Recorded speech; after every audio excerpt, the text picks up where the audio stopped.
दोस्तों नमस्कार, स्वागत है आपका नव भारत समाचार में। मैं आपका दोस्त ब्रजेंद्र।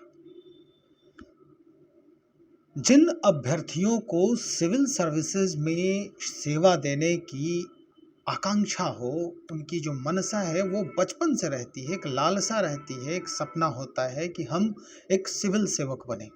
अर्थात अगर वो यूपीएससी देते हैं तो आईएएस, आईपीएस वगैरह आईएफएस बनने का जो है वो वहाँ पर प्रक्रिया होता है। लेकिन राज्य स्तर पर अगर हम देखें तो पुलिस सेवा में जो जाते हैं वो डीवाईएसपी बनते हैं या फिर एडीएम वगैरह बनते हैं, एसडीएम होते हैं, प्रमोशन भी होता है उनका और बाद में वो अच्छे पदों पर जाते हैं। तो एक सपना होता है ख़ास करके अपने राज्य में, बिहार और उत्तर प्रदेश में अगर देखा जाए तो सिविल सर्विसेज के प्रति बच्चों का रुझान जो है वो बहुत ज़्यादा होता है, अट्रैक्शन बहुत ज़्यादा होता है। चूँकि इसकी जो ख्याति है, इसके जो लिवरेज हैं, खास करके सामाजिक स्तर पे वो बहुत ज़्यादा होते हैं। बीपीएससी 66वीं परीक्षा में सफल होने वाले सभी अभ्यर्थियों को नवभारत समाचार का हार्दिक बधाई, हार्दिक अभिनंदन, स्वागत है। आज इसी से संबंधित कुछ जानकारी को लेकर हम हाजिर हुए हैं और इस जानकारी में हमारा सहयोग कर रहे हैं परफेक्शन आईएएस के चंदन सर। हम जानेंगे कि आखिर वो कौन सी जड़ी बूटी है इनके पास जिससे इस बार 685 अभ्यर्थियों में से 131 अभ्यर्थी सिर्फ और सिर्फ परफेक्शन आईएएस के सफल हुए।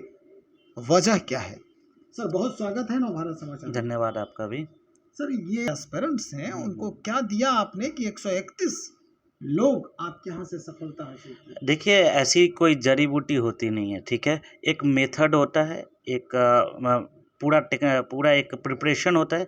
जो भी उस प्रिपरेशन को पूरे तरीके से करता है, निश्चित रूप से सफलता को अर्जित करता है। आपने कई बार देखा होगा कि कई बार ऐसा होता है कि एक छात्र एक बार उसका रिजल्ट जब आना शुरू होता है तो वो लगातार उसके रिजल्ट्स आते रहते हैं। प्रश्न ये उठता है कि ऐसा क्या हो गया कि एक बार रिजल्ट आने के बाद उसके लगातार रिजल्ट्स आ रहे हैं।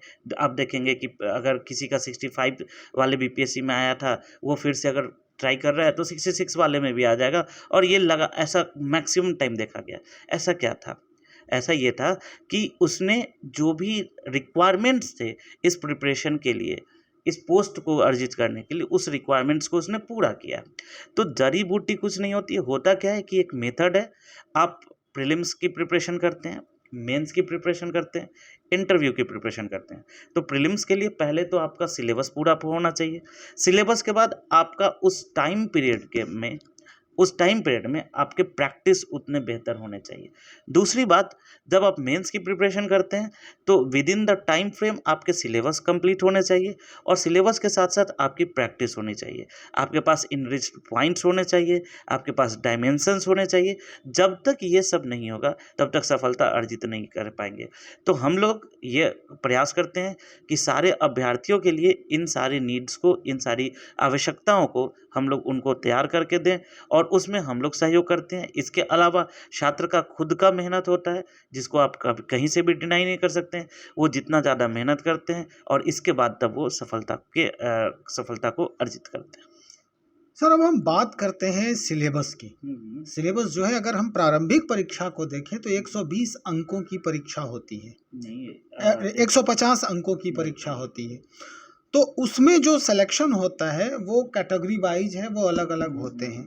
लेकिन अगर हम मुख्य परीक्षा की बात करें तो 900 के पूरा मार्क्स होता है, उसके पूरे मार्क्स होते हैं 900 के, जिसमें एक पेपर जो है उनका ऑप्शनल होता है, बाकी 2 पेपर जीएस का होता है सर। एक हिंदी जो है वो अनिवार्य है, उसके अंक नहीं जोड़े जाते हैं।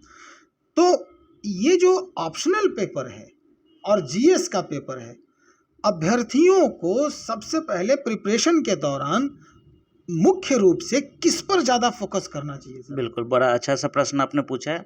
देखिए, सबसे पहली बात तो क्या है कि आप तीनों पेपर्स को देखेंगे ना, तो तीनों के नेचर थोड़े डिफरेंट है। ऑल्दो तीनों के तीनों मेंस हैं, बट तीनों के नेचर थोड़े डिफरेंट है। मैं आपको बताता हूँ।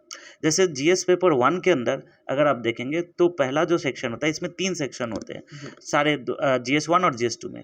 पहला जो सेक्शन होता है, वो हिस्ट्री का होता है, दूसरा सेक्शन करेंट इवेंट्स और इंटरनेशनल रिलेशंस का होता है, और तीसरा सेक्शन जो होता है, वो डेटा इंटरप्रिटेशन का होता है।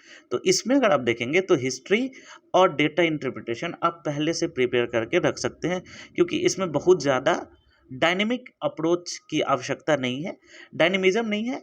आप शुरुआत में भी इसकी प्रिपरेशन करके उसको अच्छे तरीके से प्रिपेयर करके रख सकते हैं। दूसरा जो सेक्शन है, उस सेक्शन में आप देखेंगे, तो दूसरा जो जीएस पेपर 2 है, इस जीएस पेपर 2 में पहला सेक्शन देखेंगे तो पॉलिटी का होता है, दूसरा इकोनॉमी का होता है, और तीसरा साइंस एंड टेक का होता है। अगर आप इस सेक्शन 2 का, इस जीएस पेपर 2 को देखें और जीएस पेपर 1 के सेक्शन 2 को देखें, तो ये 4 सेक्शन का जो नेचर है, वो बिल्कुल सेम है। ये पूरे तरीके से डायनेमिक नेचर के होते हैं। डायनेमिक नेचर कहने का अर्थ क्या है कि इसमें अमेंडमेंट्स होते रहते हैं, इसमें चेंजेज होते रहते हैं, और इसके डायमेंशंस भी काफ़ी ज़्यादा होते हैं। तो सबसे पहली बात क्या है कि आपको क्या करना होगा कि जब मेंस जीएस पेपर 2 की प्रिपरेशन कर रहे हैं, ज़्यादातर अभ्यर्थी क्या करते हैं कि पहले पेपर 1 का प्रिपरेशन करते हैं, जहाँ पर स्टैटिक नेचर ज़्यादा है।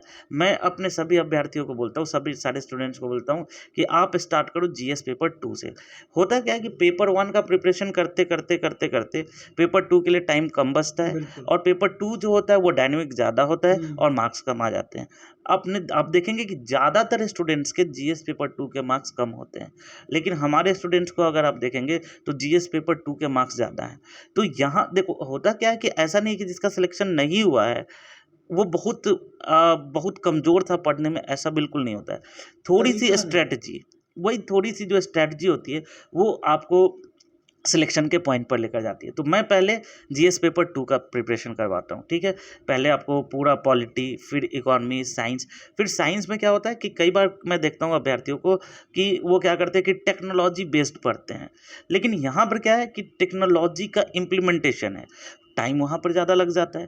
तो टेक्नोलॉजी, कई बार मेरे कई सारे ऐसे अभ्यर्थी होंगे जिनको वो एक्चुअल में उस टेक्नोलॉजी के बारे में पता नहीं होगा, लेकिन उनको ये ज़रूर पता है कि ये जो नैनो टेक्नोलॉजी है, इसका यूज़ अपन कहाँ पे कर सकते हैं। तो जब आप इस तरीके से चीज़ों को पढ़ते हैं, तो आपके मार्क्स बढ़ने के चांसेस बढ़ जाते हैं। अब देखोगे, अब पॉलिटी के अंदर क्या होता है कि केसेस की बात करते हैं, तो बहुत सारे केसेस को बहुत सारे स्टूडेंट्स वो जनरली सिर्फ लिख कर आते हैं। मैं आपको एक डॉक्यूमेंट दिखाना चाहूँगा, जैसे कि देखिए, जैसे अभी एक डॉक्यूमेंट आया था, तो इसमें हम लोग क्या करते हैं कि हम लोगों ने एक डॉक्यूमेंट दिया था जो कि योजना से रिलेटेड था। तो योजना में जो भी डॉक्यूमेंट है, उस डॉक्यूमेंट को देखिए कैसे, कहाँ पे हम लोग यूज़ कर सकते हैं। आप देख रहे होंगे यहाँ पर लिखा होगा आर्टिकल 15(4), यहाँ पर यूज़ हो सकता है आर्टिकल 29। तो इस तरीके से बच्चों को हम ये बताते हैं कि यहाँ पे आप अपने आंसर्स को इनरिच कैसे करोगे। अब ऐसा सिचुएशन है कि सिर्फ लिखने से नहीं होगा, आपको लिखने के बाद आपको इनरिच पॉइंट्स भी उसमें डालने होंगे। जैसे एक एग्जांपल के तौर पे बोलूँ, तो एसडीजी गोल्स को आप एक बार याद कर लें, उन गोल्स का मेंशन करें अपने आंसर्स में। आप आर्टिकल्स जो आपको पता है, उन आर्टिकल्स का मेंशन करें, तो निश्चित रूप से क्या होता है कि आपकी कॉपी जो है वो दूसरों से बेहतर दिखती है। आप टर्म्स को समझें, जो कीवर्ड्स होता है उन कीवर्ड्स को समझें। मैं कई बार स्टूडेंट से पूछता हूँ कि आप विशेषता बताओ, महत्व बताओ, जो कि मेंस लिख रहे हैं, उनको इन दोनों के बीच में डिफरेंस नहीं पता है। मैं पूछता हूँ, कई बार ऐसा भी देखा गया है कि जैसे स्नातक की परीक्षा होती है विश्वविद्यालय स्तर पे, तो वहाँ भी देखा जाता है कि विवेचना करें, समीक्षा करें, है ना, और इस तरह की व्याख्या करें, ऐसे आलोचनात्मक व्याख्या करें, आलोचनात्मक इन टर्म्स को समझना, क्वेश्चंस को समझना, ये बड़ा महत्वपूर्ण होता है। तो क्योंकि होता क्या है, मैं कई सारे अभ्यर्थियों को देखता हूँ कि होता ये है कि उनके पास प्रश्न आया, वो जितना भी उसके बारे में जानते हैं, वो जस्ट अपने आंसर्स कॉपी में लिख देते हैं, तो वहाँ पे फिर मार्क्स नहीं मिलेगा। मार्क्स मिलेगा भी तो कम मिलेगा। तो वो छोटा-छोटा जो टर्म्स है, छोटा-छोटा आपको एक क्या लेना पड़ेगा, एज लेना पड़ेगा। छोटा-छोटा आपको वहाँ पर एडवांटेज लेना पड़ेगा। हो सकता है कि आपने अच्छे तरीके से लिखा तो एक क्वेश्चन में 1 मार्क्स ही एक्स्ट्रा मिले, लेकिन अगर एक क्वेश्चन में 1 मार्क्स एक्स्ट्रा मिला, तो 8 क्वेश्चन में 8 मार्क्स एक्स्ट्रा हो गया। 2 पेपर है तो 16 मार्क्स एक्स्ट्रा हो गया। ऑप्शनल में 6 क्वेश्चन है तो 6 मार्क्स और एक्स्ट्रा हो गया, 20 मार्क्स 25 मार्क्स का अगर एडवांटेज मिलता है तो आप समझ जाइए कि रैंक में कितना डिफरेंस हो जाएगा। बिल्कुल। तो ये अब पहले वाली बात नहीं रही कि आपको जस्ट लिखना है, अब क्या है कि आपको लिखने के साथ साथ इनरिचमेंट देना पड़ेगा और थोड़े थोड़े आपको एडवांटेज लेने पड़ेंगे दूसरों से, अपने जो भी कॉम्पिटिटर्स हैं उनसे, तभी जाकर आप सफल हो पाएंगे। सर एक सवाल और है ज़हन में कि उन अभ्यर्थियों के तरफ से जिनसे हमारी बातें होती रहती हैं हमेशा, वो अक्सर हाँ पूछते हैं कि अगर कोई ऐसे मेंटर मिलें तो उनसे आप ज़िक्र करें इस चीज़ का। ये जो मेंस के पेपर हैं वो उसकी जो लेखन शैली है या उसका जो लेखन जो डायग्राम है वो किस तरह का होना चाहिए सर? देखिए, मैं 3-4 बातें बता रहा हूँ, आप बड़ा अच्छा प्रश्न पूछ रहे हैं, तो मुझे भी बड़ा अच्छा लग रहा है इन चीज़ों को बताने में। ऐसे ही इन बातों को मैं क्लासेस के अंदर बताता हूँ। देखिए, सबसे पहली बात क्या है कि अगर आप सिविल सर्विसेज एग्ज़ाम को एक लाइन में सम अप करना चाहें, तो मैं एक कोट कहना चाहूँगा कि उत्तर लेखन शैली ही सफलता का आधार है। जब तक आप बेहतर तरीके से नहीं लिखेंगे, आपको सफलता नहीं मिलने वाली है, ठीक है? उत्कृष्ट उत्तर लेखन शैली। तो प्रश्न ये उठता है कि हम अपने लेखन शैली को कैसे उत्कृष्ट करें, जी। कैसे उसको बेहतर करें? तो 3-4 बातें, जैसे आंसर्स को अगर आप देखेंगे, तो आंसर्स में 3 सेक्शन होते हैं। पहला जो सेक्शन होता है उसको हम लोग इंट्रो कहते हैं, फिर जो सेकंड सेक्शन होता है बॉडी, और तीसरा जो सेक्शन होता है वो कंक्लूजन होता है। पहली बात तो ये कि तीनों को किस रेशियो में बांटे।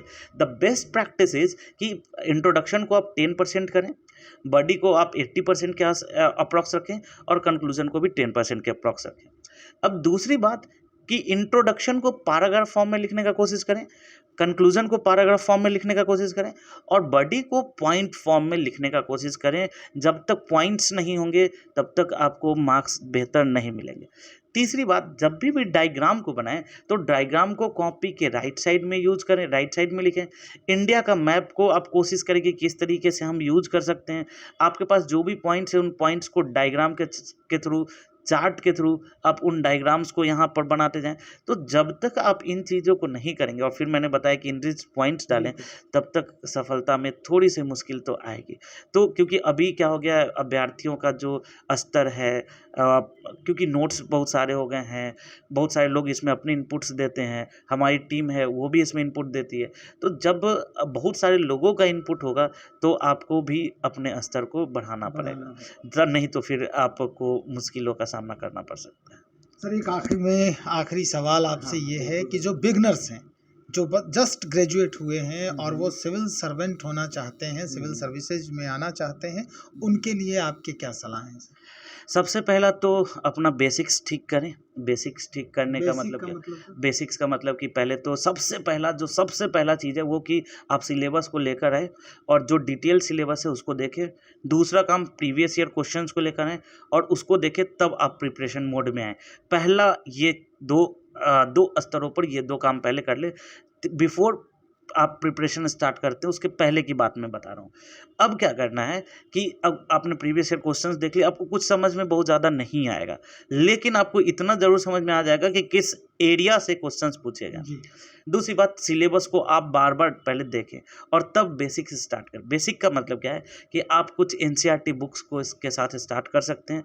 सिलेबस के साथ उस बुक्स को मिलाइए और फिर उन टॉपिक्स को आप पढ़ना शुरू कीजिए। ये एनसीईआरटी बुक्स जो है वो किस लेवल का होना चाहिए? जैसे सबसे पहले बात है कि 8th 9th 10th और 11th 12th में सब्जेक्ट के अकॉर्डिंग मैं बता दूंगा कि कौन कौन सा बुक आपको देखना चाहिए। जैसे ज्योग्राफी में देखें तो 11 12 से आपका काम हो जाएगा, लेकिन हिस्ट्री में अगर देखें तो ओल्ड वाली जो एनसीईआरटी की बुक आती है उससे आपका काम 11 12 वाले से काम होगा। इकोनॉमी में देखें तो 9 10th 11 12 चारों चाहिए, एटलीस्ट 11 तक का चाहिए। तो वो सब्जेक्ट टू सब्जेक्ट वेरी करता है, बट द थिंग इज कि आप सब्जेक्ट को समझना शुरू करें। और एक बात और मैं बोलना चाहूँगा कि जो कि थोड़ा देर पहले आपसे मैंने बोला भी, कि अभ्यर्थी सिलेबस के अराउंड रह जाते हैं, जबकि सिलेक्शन सिलेबस का इम्प्लीमेंटेशन है। बिल्कुल। आपको सिलेबस सिर्फ पढ़ के उसको रट के नहीं रखना है, उसको इम्प्लीमेंट करना चाहिए, इम्प्लीमेंट करने आना चाहिए। आर्टिकल लिखा हुआ है, ठीक है, आपको किसी आर्टिकल में लिखा हुआ समानता का अधिकार, और आप गरीबी के क्वेश्चन में अगर आप उस आर्टिकल का यूज नहीं करते हैं तो फिर बेकार है, आपको फिर वो प्रीलिम्स के लिए ही रह जाएगा। उसी तरीके से मैंने आपको बोला कि कोई कुछ टर्म्स होते हैं, जैसे सतत विकास होता है, समावेशी विकास होता है। तो अब इन चीज़ के लिए क्या-क्या प्रोग्राम चलाए जा रहे हैं। तो जब तक ये चीज़ों को यूज़ नहीं करेंगे, तब तक तो फिर मुश्किल हो जाता है। तो चीज़ों को यूज़ करें, प्रैक्टिस करें और ये चीज़ें आएगी कहाँ से? प्रैक्टिस से। एक आपके पास मेंटर होना चाहिए, एटलीस्ट एक मेंटर होना चाहिए जो आपकी बातों को समझ सके, आपको समझा सके कि क्या-क्या प्रॉब्लम है, आपकी समस्याओं को समझ सके और आपको बता सके कि आप कैसे इसमें इम्प्रूवमेंट करेंगे। तो एक आपका भाई हो सकता है, आपके सीनियर्स हो सकते हैं, फैकल्टीज़ हो सकते हैं, कोई भी हो सकते हैं, बट जो भी हो उनके पास अगर नॉलेज है, आप उनसे आप गाइडेंस ले सकते हैं और बस सतत प्रयास करते रहें। हो सकता है कि इस बार सफलता नहीं मिली हो, अगली बार सफलता आवश्यक रूप से मिलेगी। चलिए सर, ये जानकारी बहुत ही लाभदायक है आपकी, और मुझे लगता है कि उन अभ्यर्थियों के लिए सबसे ज़्यादा ये बेनिफिशियल साबित हो सकता है जो अभ्यर्थी जस्ट ग्रेजुएट हुए हैं और सिविल सर्विसेज में आना चाहते हैं।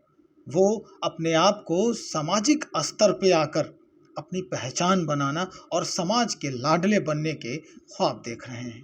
निश्चित तौर पे चंदन सर का ये गाइडेंस जो भी है वो बहुत काम देने वाला है।